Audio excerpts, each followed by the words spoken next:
This is John Spencer, and you're watching the Break It Down show. Yeah, thanks everybody for tuning in tonight. It's awesome to get John on the show. You and I go back, and gosh, now it's a number of years now that we have Yeah. been able to interact. You've been on my show a bunch of times, and I always appreciate.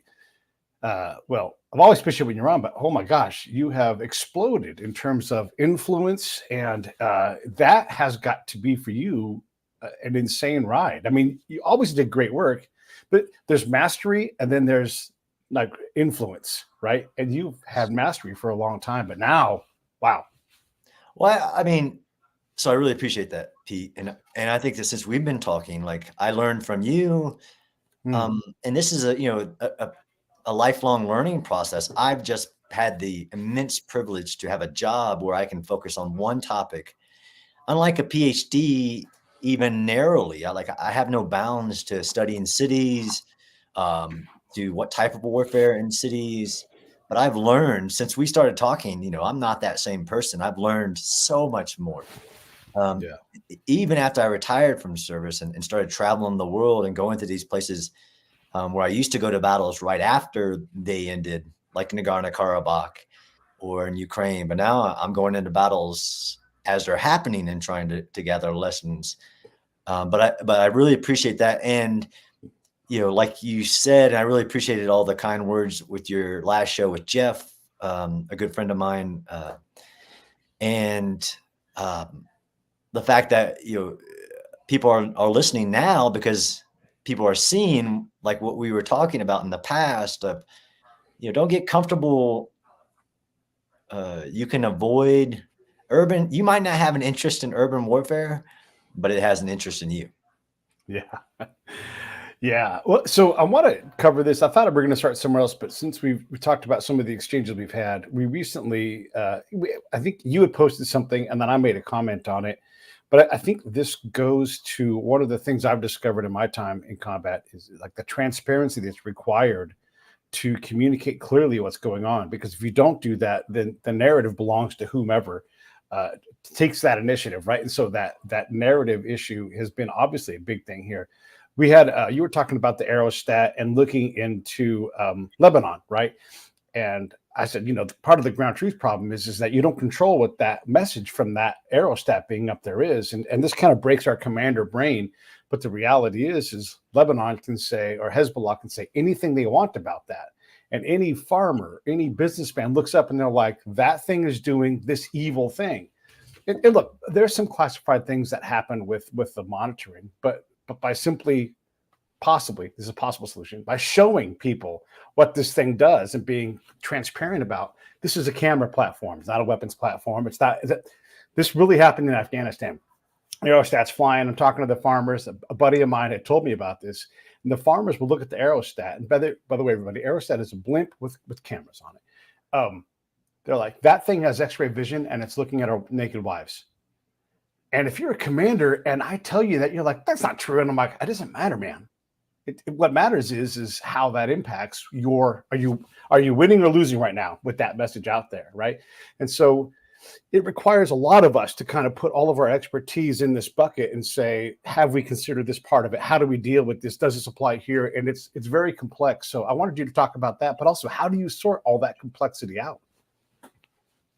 I mean, I'm still figuring that out, Pete. I think that example, one of the problems with modern war, let's say either Ukraine or Gaza, is that the veil between war and the global community is gone. So it isn't that farmers' perception of what that is. It's now the globe's perception of what that is or what you did. Boy, that's smart. Um, the sensor, the ubiquitous sensor and immediate connection. Unlike we've been saying that for decades. In the Pentagon, we would talk about this and the evolution of the information domain, all this stuff, but we're in it. We're not in the future of it. We're in it, where all the different sensors in urban environments, thanks to Elon with low orbit civilian satellites, pushing internet to parts of the globe that has never been, ubiquitous connectivity with in war with the all the tools that all militaries and societies used to use to influence they call it influence operations, now can be used for extreme control of the narrative.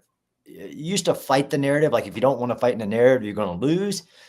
But we're in a new age where that ubiquitous censor and ability to get a message out faster, right? Like, the Churchill thing, like, Elias traveled around the world twice before Truth has had his time to put his pants on. We're living it.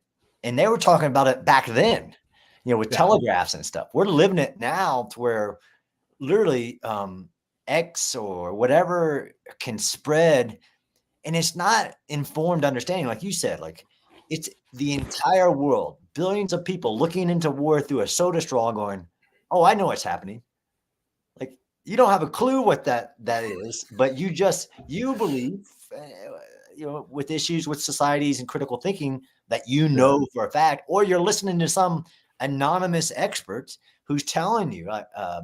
And there's been so many examples just in this short amount of time in the war in Gaza where it's like daily, like this happened. The world thinks this is what it was. Yeah. Boy, you could say that whole part again, especially about there's a lot of people that make a lot of money talking about a lot of shit they don't have any real knowledge about. I mean, that's just the truth. And when here's the thing is like, because I know you and because we have that warrior thing that we share, if you go somewhere and you say you saw something, I have faith in that because you're not on a side. You're there to learn. You're there to understand. And that's my role, right? Well, I'm going there, like, I don't care how many people you've murdered. I don't care if you're a warlord. I don't care if you're dealing drugs. I'm just here to understand. That's right. And if I can balance that scale out where I can reduce threat in an area or make a dangerous person my friend, that means I got to talk to dangerous people. That means you got to go to dangerous places so we can try to communicate this back. But that rejection of expertise, that rejection of reality, man, it's disheartening. Yeah, and I'm not an expert in everything. I never claimed to be. Right. I've been studying urban combat for a little while. I think I know a lot, but I'm also a constant learner. I'm not set on and every time I've gone to Gaza, now twice since the war, I've had my mind blown on, like, dang, I couldn't have imagined that, either the enemy or what the IDF are doing.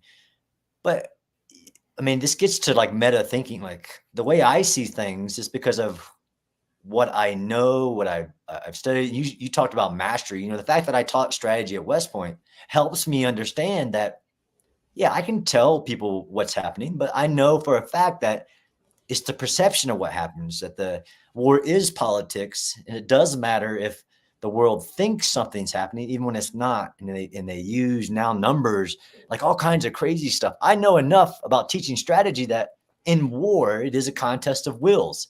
And will is heavily influenced by what they think is happening, perceptions. And I've heard some very smart people say some really dumb things because they're overreaching on what they think they're seeing in a very unique setting of war. Even if they're 40 years in combat, I don't care. This is a very, in every case, like there's so much war going on, unfortunately, that anybody can do confirmation bias. Go, look, I told you so. Drones, I told you so. Civilian casualties. They're doing all these things. But like you said, there are a lot of people who really have no expertise, but all of a sudden they become experts in saying what all other experts don't. And because war is uncertain, they actually have what we call a clausibus, roll of the dice, the grim roll of the dice, chance to be right. So then they get a massive following because war is uncertainty. And if I try to make a informed and because somebody pushes you, like, what's going to happen? When's this going to happen? When is this battle going to be over? But it's a grim roll of the dice because war is human. War is political. You don't know what's going to happen tomorrow. In all actuality, in the actual context of the war, all the different variables. So you get all these quacks, literally quacks, some of them relying on some amount of experience, who are literally making a living by saying the opposite of the entire expert community of whether it's military strategy, geopolitics, whatever. They're just the radical that somebody can go, look, he's saying this, And then he actually has a chance to be correct because of the uncertainty of war. Yeah, boy. And all the it makes me think of all the references on the body count, and you and I both know that there's battles from 100 years ago where they're like, 30,000, maybe 100,000. Like, 70 years it ago. is so hard to pin anything on any kind of number, especially now in the middle of the fog of war. Yeah, Pete, you know how many civilians died in the 1950 battle, the second battle of Seoul? During the greatest military maneuver of modern history, the Incheon landing, and then the drive to Seoul to take it back from the North Koreans. You know how many civilians died in that battle? No. Me either. Yeah. There's no, I can't find a record literally in Yeah. the history to include in like command historians, right? I'm digging, Yeah. but there is no record of how many civilians died, and we believe it's a lot. Like, I can tell you that 100,000 died in the Battle of Manila, and you probably heard me talking about that. Mhm. But in after the Geneva Convention, because somebody could say like, well, that's that was during like carpet bombing, the fire bombing of Tokyo, like. But the Geneva Conventions were to address that, like, well, 1950, the Korean War, million South Koreans died. But nobody can say in that battle, which was a contested urban battle, my field of study, I'm digging like, well, how it's not known. There's a bunch of reasons why, but yeah, the body count thing, as you know, as a student of war, is always complicated. And I've never seen a war, and I'm sure you haven't either, where we trust one where anybody has a running count of how many civilians are dying in the battle to the single digit, and it's the enemy inside the battle area whose number that the entire world believes. Yeah, boy. You could say that again too. Like, when we invaded Iraq the second time, we don't know how many Iraqis got killed. We just don't know, and frankly, no one wants to count because that number is not going to be small. It's going to be huge, No, Or but even yeah, go ahead. but even that, right? So I was a part of the invasion, right? I jumped into Yeah. northern Iraq. I've interviewed people that were in the drive to Baghdad and the Battle of Baghdad. I've interviewed people who was in the second Battle of Fallujah. In the invasion of Iraq, the enemy didn't defend its cities. It was dumb and stood in the open. It didn't defend Baghdad at a scale that would have seen a massive amount of destruction but we did not, like you said, it could have led to a lot of civilian casualties because we did not evacuate the cities. We used our overwhelming speed, a coup de main, you take out the regime maneuver that is very typical in wars and these contested urban battles, right? Where an enemy embeds themselves in the terrain, cannot be convinced to surrender, right? We even got ISIS to leave cities, to make an internal call. Do I want to die in this city? Do I want to die later? And they literally evacuated in 2016, 17, like in a couple of cities where we let them leave the cities because that leads to less urban battles. But when you have an enemy defender like the Japanese in World War II, like Hamas, who will not leave the urban areas, or ISIS, there's nobody who can say, and this is kind of my current line of research, is that you think there's an alternative. Yeah. When you look at the Geneva Convention and what the rules of war are, what do you do when someone's not going to play by those rules?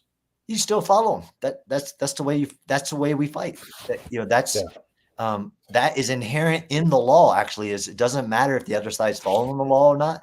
I mean, it does matter. I mean, the fact that Russia doesn't follow not just the Geneva Conventions, it doesn't follow even international law on what is authorized to start a war, right? They started a war of aggression against the UN Charter. Like, the entire reason that the United Nations is there is to prevent what Russia did. It's all debatable, right? But they also don't follow the laws of rule. There's an ICC, an actual war crimes arrest warrant for Putin right now. But when you fight a combatant on the field of battle who isn't following the laws of war, it doesn't change who we are, whether we're American, Israeli, British, whatever. We follow the laws of war. We signed up to say we will follow them. And that leads to holding the moral high ground, right? One, it's who we are. You hold the moral high ground, which leads to political, right? Which gets to the politics of your strength is not just your military power, it's your allies. And if you're, an evil, tyrannical regime, you have few allies. And that's the case of the history of war as well. If you have more allies, you're a just cause, you follow the laws, you follow a human approach to war, despite war is death, war is killing and destruction. You follow the laws of war because that's who you are. Is Israel signed on to the Geneva Convention, or I don't know if they've done that. So it's complicated, right? There's different. I love it. There's different conventions. Like they're not signatories to the Geneva Convention about the ICC and the ICJ, right? And neither are we. The United States is not a member of signatories because we haven't. There are reasons why we wouldn't sign up to that and say that our soldiers can be held to account to the United Nations versus our own internal system, because we're a professional military that holds our own soldiers accountable, which, in Afghanistan, Iraq became an issue as people accused us of war crimes. All the same people that are currently accusing the IDF of war crimes accused us, right? There are 84 war crimes cases against the U.S. military in the Second Battle of Fallujah, and it took years for the people that investigate, actual, not experts, who look for evidence, who said every claim there was no evidence to support them. But the same ones in air wars, ICRC, all these people were accusing the U.S. military in every battle that we've partaken in that were indiscriminate, that we violate the laws of war, that we did war crimes. But they never reached the level, although the first Battle of Fallujah we could talk about, they never reached a level like this, where the entire world is saying, you must stop. I don't care what you're doing. I don't care that you've brought the level of civilian harm in an urban combat to the lowest in history. I don't care. We believe it's too much. Like, what's too much? I don't know, but you're doing it. It's too much. It's gotten to the level of having significant impacts on the entire ability to even defend yourself as a nation. Because, and I've been seeing this build up, we've been talking for years. So I've been a part of the United Nations conversations about limiting destruction in urban combat. There are groups there's like 100 countries who have signed a political declaration who says that they won't use missiles, bombs, artillery, mortars in urban combat. I've presented at those conventions or those discussions going, that's a really bad idea. And this is, there's a really famous quote from a guy who, I'm a student of strategy, a guy named Colin Gray, saying, across the history of war, those who have tried to limit and address a collateral aspect of war have historically, empirically led to more destruction. Yeah, boy, that's okay. I want to get back into this, but I want to go back up a little bit in the conversation. Is because Palestine is not a state to most of the world, not even to the UN. How does that apply? I mean, is this just an uprising? Like, how do they sort that? Do you even know? I mean, it is a confusing legal problem, right? Because it's like if you had a fight in Kurdistan. Well, there's not really a Kurdistan.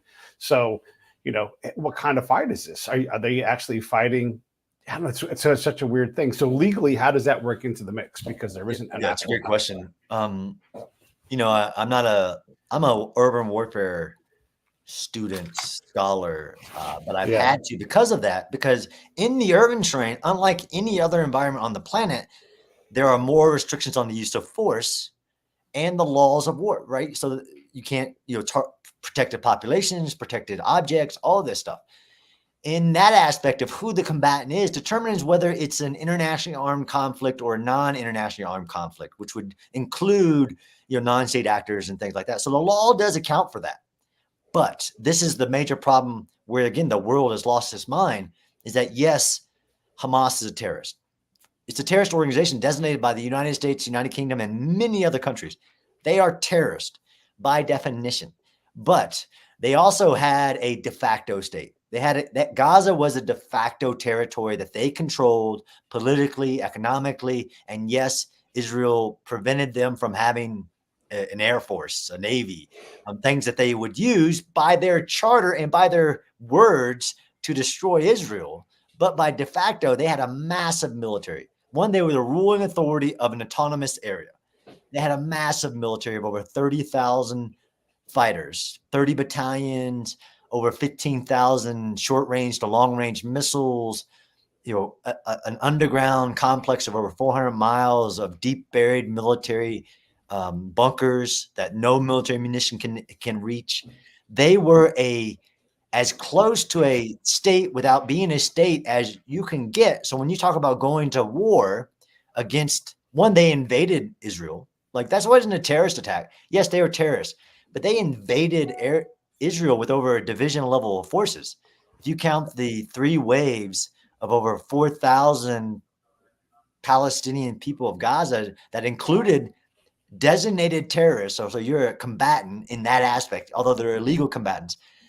If you're a member of Hamas, 4,000 crossed the border and committed vile atrocities in multiple waves. But you got to count the people who were launching the 4,000 rockets. So over a division of forces attacked Israel and invaded it. And Israel, in accordance with the UN Charter, declared war against that organization, Hamas, who celebrated and took full credit for their actions, and then waged war to achieve the destruction of that force in that territory. It gets complicated legally, like you said, when you're basically fighting a military that is also an illegal combatant. So it's really a non-armed international conflict. Which gets into like the legality of whether it's a prisoner of war, is it all of it. There are differences, but the law accounts for all this. It isn't a problem of the law of war, but we've entered this world in where everybody's an interpreter of the law of war, and they do what's called effects-based condemnation. So like even you, I know you know a lot about the laws of war. You're not going to look at something on TV screen and go, well, that's clearly a war crime. Look how much destruction. Right. They clearly did that on purpose, and that's a war crime. Like, that's ridiculous. That's not even how the law of war works. With a proportionality assessment, with intent, like the whole, which is really probably one of the most disgusting things that I've ever seen in my studies, is the word that was created to describe the Holocaust, genocide. It was created was being used in a situation where I know from a fact, being on the ground, they are doing everything they physically can to limit civilian casualties. So no intent to target. And actually, it was, I don't know if you heard it today. I've been saying it, but I don't know if you heard it today, but the Admiral Kirby, the spokesman for the administration, said there has been zero evidence to date, 6 months later, of the IDF, based on our investigations, targeting civilians. So just by that fact, according to the United States, there is zero evidence of genocidal intent. I know it's complicated. There are other criteria on genocidal, basically, to say there's a genocide, but I think it's disgusting to even, based on the facts on the ground, to go down that route. Well, you probably heard Jeff Fisher and I talking the other day. I liken war to a dragon, and that once you let that thing out, it just consumes whatever it wants. I heard you say it. I didn't really get it, but I heard the dragon. I heard about the dragon. Yeah. Well, and the idea is like once you start a war, it's almost like a nuclear weapon, right? You can go, okay, you set it off, but you don't control the aftermath, right? And so this dragon just runs free everywhere, and it just consumes whatever. And it's grisly. War is terrible. War is hell. Babies, yeah. But I don't think it's not controllable. Yeah. So this is the idea of what would America do, Pete? Right. Okay. What would America, with a massive, not unlimited, massive military power, if somebody crossed our border in a division and level attack, raped, burned children, took 200, I'm not even going to do the quantity, like, 29 11s in one day, but if they did that and then retreated back into their territory, wherever that is, what would America do? And it would look, I'm telling you, with strong confidence in studying American military history, that it would look a lot different than the way the IDF have done it. How so? I mean, starting with the rockets. So A lot more brutal. 4,000 rockets on day one. Yeah. We would have one of the world's greatest, the world's greatest air power in the sky in multiple levels, dropping bombs until every rocket stopped emanating out of the enemy territory. And it would be proportional, because the definition of proportion is to use the appropriate amount of force to remove the threat and do the calculations. But we would make sure a single rocket, and for months, rockets were still emanating out of Gaza. A lot of those got shot down. A lot of those, 10% of those, so 10% of 10,000 or 12,000 rockets Hamas landed inside of Gaza and killed Palestinians, which are a part of that body count. But not all of them were shot down. I was actually in Gaza in December in a Hamas tunnel, and they had launched a rocket and hit Tel Aviv right off the beach from which my hotel was sitting. Wow. Yeah. That's crazy. Going back to the damage and the civilian casualties and the damage to property, Sherman, boy, he still continues to be right in terms of how to shut up. I would say because again, I mean, Sherman was pre convention, the Geneva Conventions, for sure. Yeah, but I mean, that whole thing that war is a contest of will, but we have decided as a world, those of us who actually follow the laws, that we're not going to do that. We're not going to punish. It's actually a war crime. It's called collective punishment. And Sherman, by definition, was doing collective punishment. Make them hurt so much of war that they never want to see it again, and they surrender.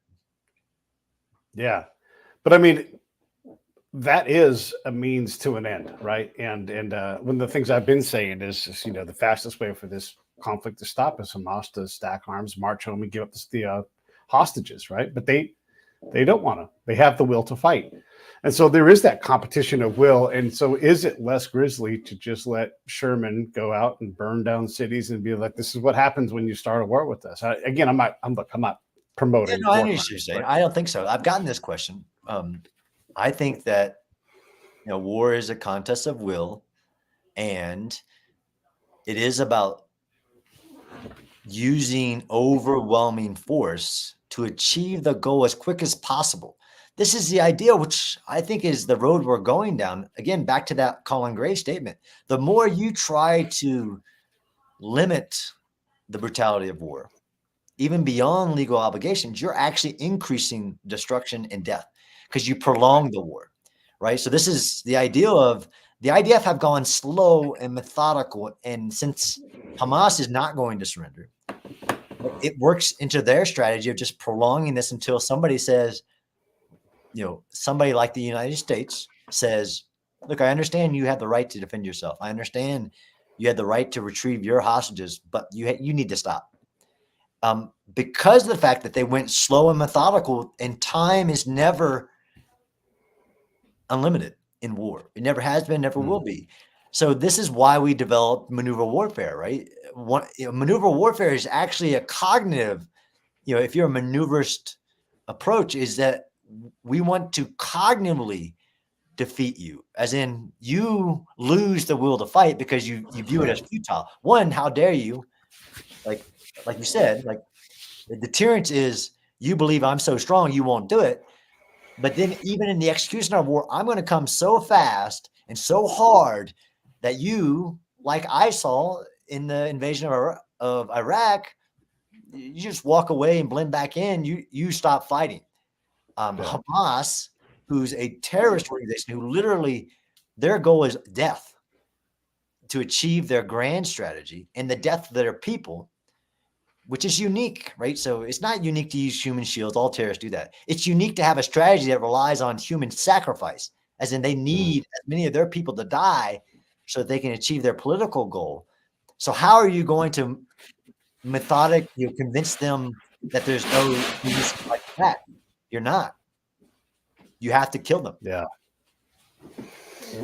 I'm going to back us out a little bit and talk from another point of view, because I think this will help illustrate this a little bit. So I had Gills Milton and Halleck Kochansky. They both wrote about, so Halleck, she wrote about the resistance in all of Europe all of the resistances. And then Gills wrote about Churchill's crazy bomb makers, the guy who invented the sticky bomb and all these different things. And so they would do these special operations. This is for the audience. You probably know this stuff, but they would, paratroop guys in with these really crazy inventions. They're going to make a movie about this. It's fantastic. Anyhow, so they would go out and they would attack the Peugeot factory or whatever it was in World War II. And that often led to the death of the operator, but also the Germans would figure out that this thing emanated from this town, whatever, St. Bath, or whatever the town was. And the Nazis would go there and basically annihilate the town, and so you think, oh my God, this thing was meant to slow down the German machine so it wouldn't arrive to whatever place on time or whatever the operation was. But hey, the Nazis would target that town and just kill everybody in it because that's where the threat came from. So they're fighting their own form of war. That's horrible. But also, this is the fact of war, is like we have to. These people are intermingled in the fight, and they are, unfortunately, in that case, collateral damage because they've got to try these asymmetric ways of slowing down this big German machine. Indeed. I have studied that. One, I think all war is asymmetric, period. Yeah. We've kind of co-opted the word to mean different things. Irregular, asymmetric. All war is asymmetric, period. If you're fighting your enemy symmetrically, doesn't matter if you have more power, then you're not doing it right. You should be developing asymmetric ways, like you said, even to not fight the enemy, fight what he needs to be able to fight his resources. Yeah. I mean, why everybody quotes this guy who never existed, Sun Tzu, is because it is right to attack your enemy's strategy. If that doesn't work, attack his allies, then try to attack his military, and lastly, attack his cities, is literally what the guy said. But yeah, asymmetrically, like, you have to outthink your enemy and to get to a point where he no longer thinks it's useful to resist. And that could be his resources, whether it's his gas ability to put in his tanks, in the German, to run out of their resources, to reach their culmination point, their operational reach, all these things that we teach in the halls of war colleges around the world. The department was Churchill's, Department of Ungentlemanly Warfare. Even they knew what they were doing was, not regular war, right? It was irregular, and it did cost civilians lives. And if you were reporting this today, be like, by the way, the town of I don't know, Worcester, Mass, was just annihilated by enemy forces because a sabotage attack came from there. People would lose their minds. They would lose their minds. Meanwhile, the Brits would be like, we're trying to stop this giant war machine and from getting to whatever, right? Whatever that is, the plant where all the black powder is. Yeah, it's interesting, Pete, since I've been talking about urban warfare for a long time, to include in halls of great power. There's always been an assumption that, John Spencer, you're probably right. But, when the time comes, there'll be a certain amount of destruction that is acceptable, right? So, below the nuclear threshold, you're saying that I need to be better at fighting in cities to reduce destruction, right? I actually want to increase lethality so that you're faster at destroying the enemy in the city so he won't use the city, not make you less lethal so the enemy has a greater advantage and will be in cities more. But I used to get from very powerful people like, yeah, but if this is, World War III, if this is a existential fight, a certain amount of destruction will be acceptable even under the laws of war because of the value. So that fast forwarded to that might not be the case. And that's what we're seeing in Israel, right? Israel, if you think that Israel is not in an existential war, then you're an idiot. If you think that Hamas on October 7th didn't have the intention of destroying Israel, it wanted to go to Tel Aviv, it wanted to go to Jerusalem, it wanted Hezbollah to join, and Hezbollah did join. On October 8th, Hezbollah attacked in the north. It wanted the West Bank, Judea and Samaria to uprise. It wanted to destroy Israel on October 7th.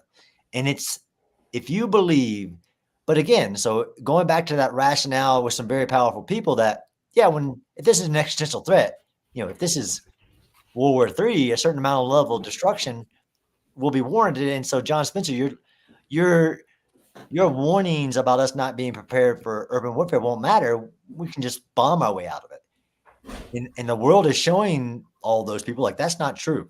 It's just That's not true. Yeah.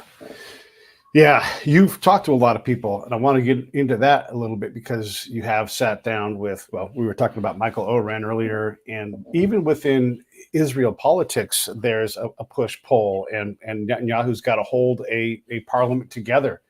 And so what is the vibe within Israel in terms of their will and their ability to get along? Because man, here in America, we elect, we move left, we elect and move right, and then we just change our mind, and it's really tough for us to go see things through and be effective at the decisions we have to make to actually do the strategic and tactical things that allow us to win. So how is Israel doing with all that? I mean, I can't speak for Israel. I'm not Israeli. I don't. Right. I know a little about Israeli politics. I know about, you know, Prime Minister Netanyahu's history. I can say from listening to them and being on the ground that much like we were after 9/11, they're unified. And the overwhelming, my personal opinions, is that Israel is unified and understands, and I guess the rest of the world doesn't, that they're currently in a war of survival, that the multiple nations are attacking. Iran is attacking through its proxies. Hezbollah, Hamas, the Houthis, they're attacking Israel. And the Israelis, to include 100,000 Israeli in a very small country who can't sleep in their own homes, understand, in my opinion, fully, and are united. So this is the idea that if you switched out Netanyahu, something would be going on differently. I think the strategy would be exactly the same. The unity in the country would be exactly the same. And on my last trip, that I did sit down with, I didn't talk to him about politics. I talked to him about the strategy of the war. I sat down twice with Prime Minister Netanyahu. I sat down with the chief of staff of the military, the Southern commander. I sat down with the division commander of the fight in Central Gaza, brigade commanders, battalion commanders. And one thing that is constant across all of them was an understanding and a unified approach to what the mission is. They have to destroy the threat to their survival. Now, there's some aspects of that can be political, right? Like the northern, they absolutely want a political solution to Hezbollah, who is attacking. And I went to the north. I didn't take a lot of pictures because, for many reasons, but I went to the northern Israel, to the blue line, to where a rocket had hit days before I got there. And I think the world is not understanding the threat and the attack of Hezbollah in the north. Now, they want a political outcome of that, right? Because there are 4 forms of a nation's power, right? There's diplomatic, information, military, and economic. And they're pursuing a diplomatic solution of Hezbollah, stop attacking us, back up to the agreed upon line while they're fighting a war of survival against Hamas. Yeah.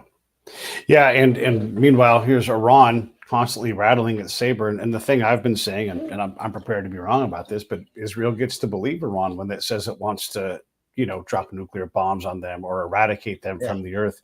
And coupled with that is this enormous, like shocking level of anti-Israeli, anti-Semitism, anti-Jewish, whatever you want to call it.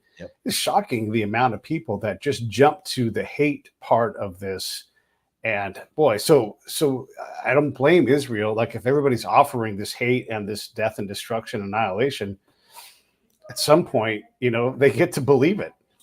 Yeah. And if you know the history, and I know you do, Israel has had to stand alone multiple times in its short history. I mean, the day it was given its sovereignty, it was attacked in the War of Independence. And it has been attacked multiple times where the U.S. even said, like, Yom Kippur War, like, we can help you a little bit, but it is surprisingly shocking that they've had to stand alone multiple times, and they're willing to do it. But one of the greatest comments that have been made so far in this war that made me proud as an American, as an student of war, is that when Blinken, it was not immediately after October 7th, but it was shortly after, said, Israel has had to stand alone in its past and never will again. Yeah. And then you have to read through the politics of all of it, right? We're in an Yeah. election year. You have to be very skilled to, and you really don't know unless you're on those, whether it's a campaign team or whatever it Yeah. is, what is being said for what reason and versus what's being done. But that comment made me proud, as proud as when Bush stood on the wreckage of 9/11, said the people that knocked down these buildings will heal from all of us very soon. Uh, when America said we will stand with Israel in its right to exist, to defend itself, that does mean in direct support, as in providing them with the arms to defend themselves. Yeah. Yeah. Yeah. And if you haven't, I'm sure you probably have, but if you're watching and you haven't, listen, go read some of Golda Meir's speeches. Yeah. You know, Or when the she talks movie, about, even if you just want to watch oh the my movie. God. Yeah. That's, I didn't even think about that, but you're right. But yeah, her speeches and talking about how every single year of our existence, we have had a war every single year. And Yeah. when you hear that, it puts a lot of things into context like, hey, wait, someone does need to be on their side, and I'm glad that we are.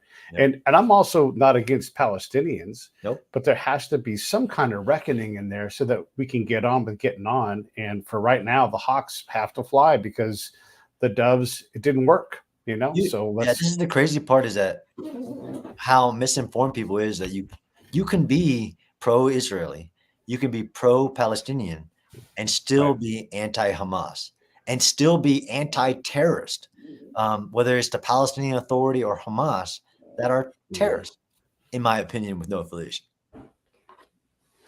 When you're talking to all these commanders in Israel, that's incredible access. Is Yes. that their idea, or how are you getting? I mean, that's incredible access. Like talking to a battalion commander, you got no business doing that. That means someone wants you there.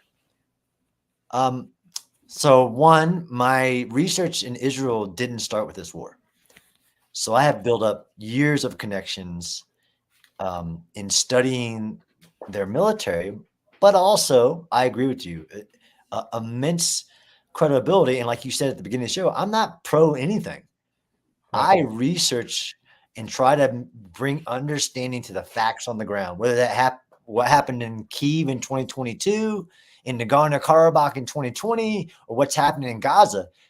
That gets me some respect, and it gets me some access. And I did write things early in this war where I saw the entire world going crazy on not understanding, not even acknowledging, even when Israel waited 3 weeks to evacuate a city, that was a very good thing. So I was writing about that. And that led to, I went in December. I went to the kibbutzes where October 7th happened. I wrote a Time magazine article. It's crazy how, because the hate is so much that 1 ounce of the truth can be like, oh, I didn't know that. Like you didn't Mhm. know that they targeted 20 different areas, urban areas in southern Israel, and massacre. Like I saw the video. I went there in December. That led to that level of access, but also I have, people think I just started about, I mean, I have 126 articles on urban warfare. I have a book. I have 2 books. I wrote a book for Ukraine, as you know. Uh, I have some street cred in not just giving access, right? 'Cause they give people access, but the fact that they know that with my access, I will have a better understanding of what, because of who I am, of what's actually happening. Where if you just bring a journalist, which has been crazy when they have let journalists, Yeah. I cannot confirm or deny this is a tunnel. Like they're in a tunnel, and the journalist says, I cannot confirm or deny this is a tunnel. Like Ah, I've been in tunnels all around the world, and I can go into a tunnel like the one I was in where it was 100 meters outside of the border between Israel and Gaza, right next to the humanitarian crossing. I can go into that and go, this is an invasion tunnel. It's the exact same tunnel that similarities to the North Korean tunnel that I was in along the North Korean and South Korean border. right. Because of who I am and what I've studied, I have the ability to translate for the rest of the world the things that I'm seeing with no affiliation or pro anything. There's that speed of combat that we unfortunately get used to, and when you see that reporter from fill in the blank network and there is a bomb that goes off over a quarter mile away and they're like, oh, they disappear. I have no, they don't have any credibility with me, right? Because they don't know what they're looking at. And it's so shocking to the system. You can walk through rubble and you're like, Miklik, whatever it's going to be, like how these things happen. You can look at the marks on the walls and know what kind of size ammo. If you can see what happened in an area at a level that other people can't. And especially you with all of your travels through everywhere, all these different battles, you must have a clarity that, does anybody else have that level of clarity that you see that goes out and does what you do? So I know of just the people who academically study urban warfare.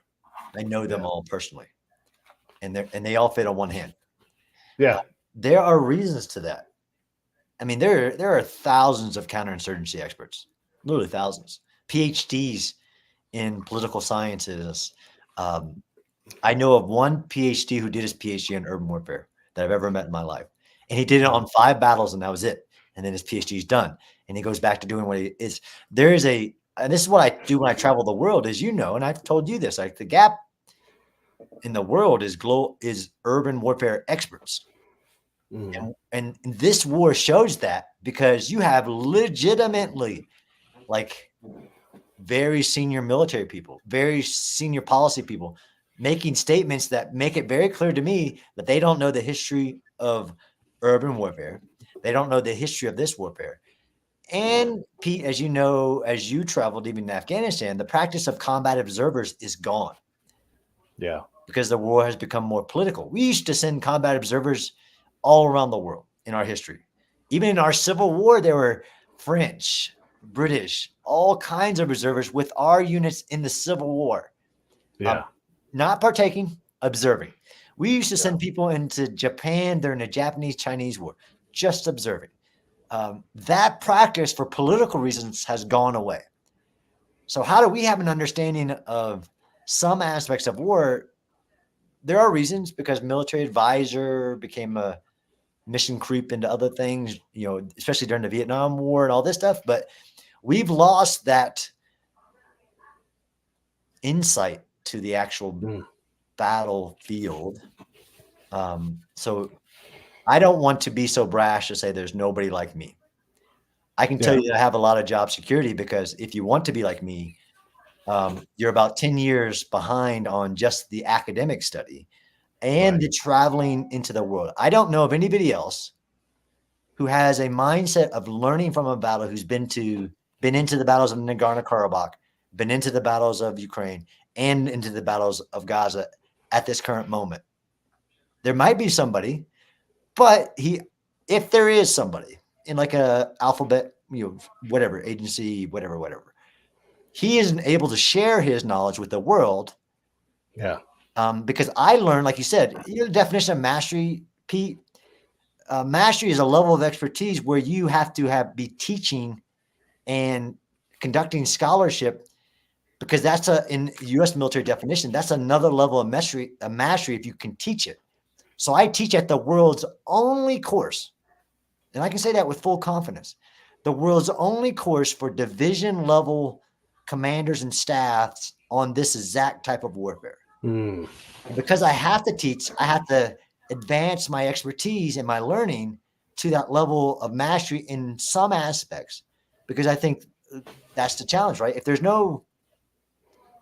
If all these things don't exist, it's going to be really hard to have, but we're seeing the problem with that without that expertise. So if there's somebody like me, I don't know who he is. There's another thing within our academic world, and I'm not as steeped in the academic stuff, but I've written peer-reviewed articles on the stuff I know about, and I wish I had a need to write more of them, because there's plenty up in here, right? But you have to get paid, and that's not what I do. So one of the things I have thought about long and hard is there's a concept that I believe exists called ethical saturation, and once you try to do everything right, you warp what's ethical into these non-ethical outcomes.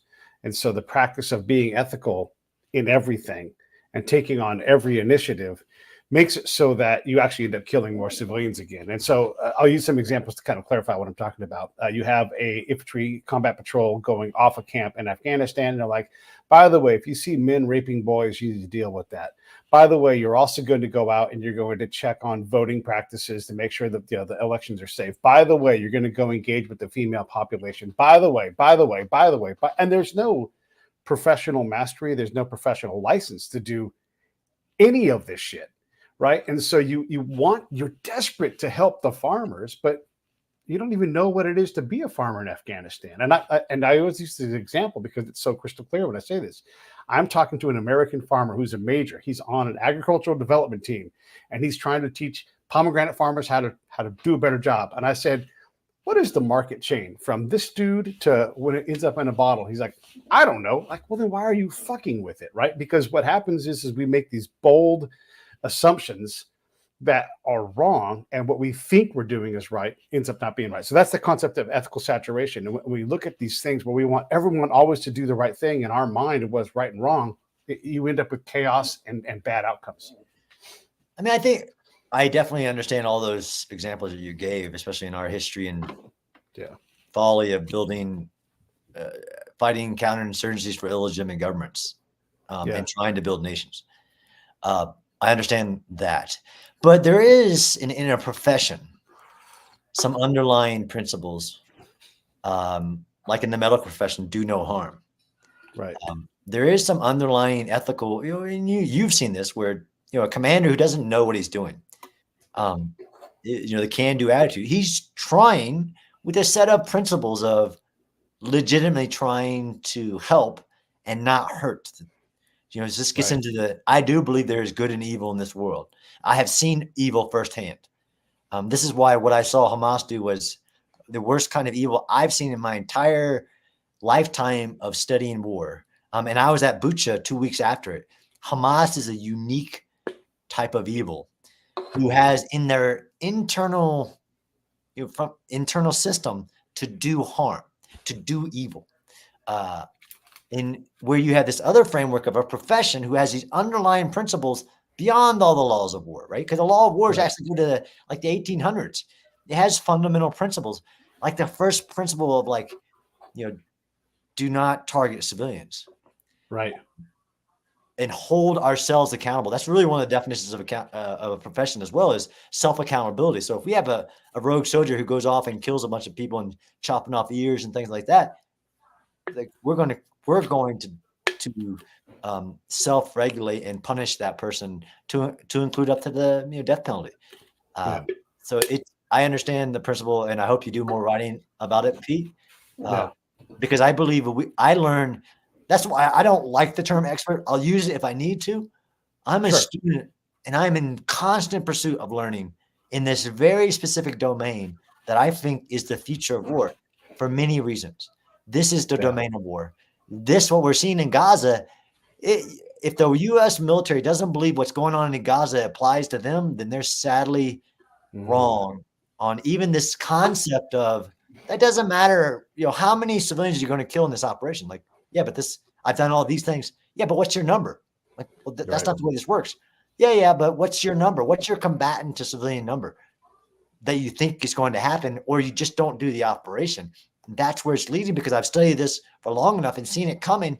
And unfortunately, it's a perfect storm because it's Israel, right? Like you said, the anti-Semitism, the history, it doesn't matter what they say, they're lying, they're purposely doing it's a perfect storm, but it actually applies to the rest of the world. Yeah, it sure does. And I guess we haven't really covered this. I want to ask you, when does the politics stop? American Israeli politics stop, and the actual initiative, where is the line there? And can you even tell? Because there's so much hatred toward Netanyahu, the prime minister, just because of who he is and his political leanings. How do you suss out when someone's able to be genuine about how they analyze this fight? Because, and look, you and I know, we all know experts in the field or students of our field, and we'll disagree rigorously about something, and it turns out we can both be right and both be wrong at the same time, and those things can switch, and we'll be like, oh, didn't see that coming. So setting that aside a little bit, how much is politics in all this? I mean, it's all politics. I mean, Mm. the entire framework of nation states is politics. It's through whether you're a democracy and autocrat, uh, it's communism. It's all politics. How do you Yeah. suss through in a war? What I tell people is watch what they do, not what they say, because the Yeah. message of what they say, or even some of it's theater, because of the politics. And when you say politics, we're in a globally connected world, and why the entire Yeah. world is watching Israel. So the politics, what's said, could be for a completely different audience that we're not even aware of. That's the message. It's for that audience, that part, that the calculation, the political calculations. But it's all politics. It never ends. But watch what they do, not what they say. I just realized I kept you for 10 extra minutes on accident. I was going to let you go early, and you're so busy, and I apologize. No worries. Anything you want to say in closing before I let you get out of here? No, I appreciate what you're doing. Keep it up. And I was happy to be able to join you again. Yeah, man. Thanks. Hey, thanks for watching the show. I really appreciate it. Right here, you can subscribe. Please do that. It makes the show grow. Hit that notification bell so you know which incredible guest is coming up next. Down below is the PayPal link. You can put a small subscription in. That is an enormous help. All that money goes right back into the show. And then right up over here are the next episodes you should listen to, curated by yours truly.